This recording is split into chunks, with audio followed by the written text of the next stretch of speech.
जब मैं rickshaw stand पर गई और ग्राहकों से बोली आइए बैठिए, तब वो मेरे चेहरे को निहारते हुए पूछने लगे ड्राइवर कहाँ है। मैंने कहा मैं ही ड्राइवर हूँ, आइए बैठिए। मेरा नाम मंगला आवले है। मैंने इसी साल मार्च महीने से ऑटो रिक्शा चलाना शुरू किया है। बेटे ने इसे परिवार के लिए खरीदा था। वो एसटी स्टेट ट्रांसपोर्ट ड्राइवर के तौर पर काम करता है।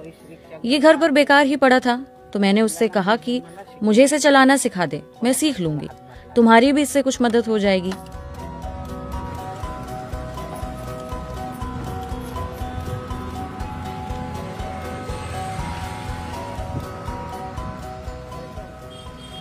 इसे सीखने में मुझे 15 दिन लगे।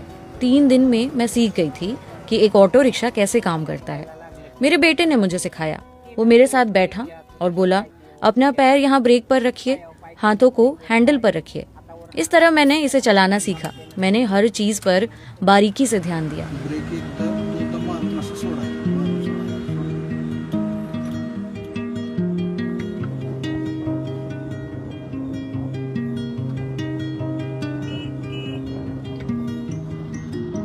मैं पहले ब्रेक को हैंडल और हैंडल को ब्रेक कह देती थी।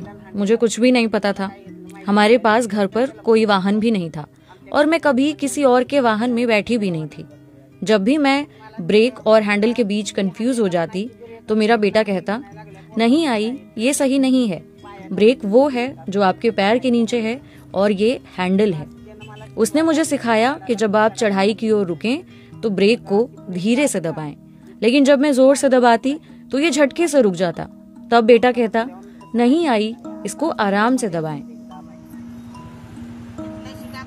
पहला दिवस होता, काय झालं? एक दिन मेरा बेटा काम पर गया और मुझसे बोला आई मेरा लंच ले आना।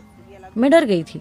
मैंने सोचा मैं अकेले कैसे इसे चलाऊंगी, लेकिन मैंने फिर हिम्मत की और गई। तभी से मेरा आत्मविश्वास और बढ़ा। उस दिन मैं उसका लंच बस स्टैंड तक ले गई थी। तेव्हापासून माझं धाडस वाटलं त्याला स्टँडला डबा पोचवायला।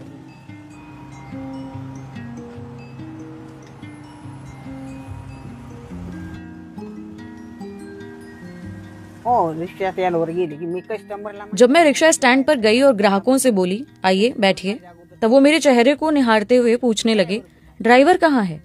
मैंने कहा मैं ही ड्राइवर हूँ, आइए बैठिए। तब वो उसमें बैठे। 2 से 3 दिन तक तो लोग बस मुझे देखते ही रहे।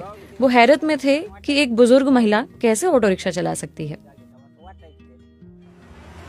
जब कॉलेज की लड़कियां अपनी क्लास पूरी कर लेती हैं, तब वो ग्रुप में आती हैं और कहती हैं आज ही का रिक्शा आ गया है, चलो उनके साथ जाते हैं। कुछ ड्राइवर उन्हें अपने वाहन में बैठने के लिए कहते हैं, लेकिन वो लड़कियां उनसे कहती हैं कि नहीं, हम तो आज ही के ऑटो रिक्शा में ही जाएंगे।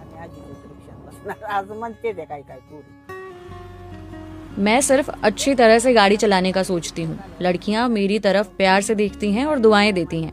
कुछ कहती हैं आज ही क्या आप हमें ऑटो रिक्शा चलाना सिखाएंगी। मैं उनसे कहती हूँ बेशक, सीखो, बहादुर बनो। बिना हिम्मत के कुछ भी संभव नहीं है। घर पर बैठकर इसलिए मत रोने लगो कि कोई काम नहीं है। किसी भी तरह का काम हो उसे करो, लेकिन याद रखो कि पैसा तभी आएगा जब आप उसके लिए काम करेंगे।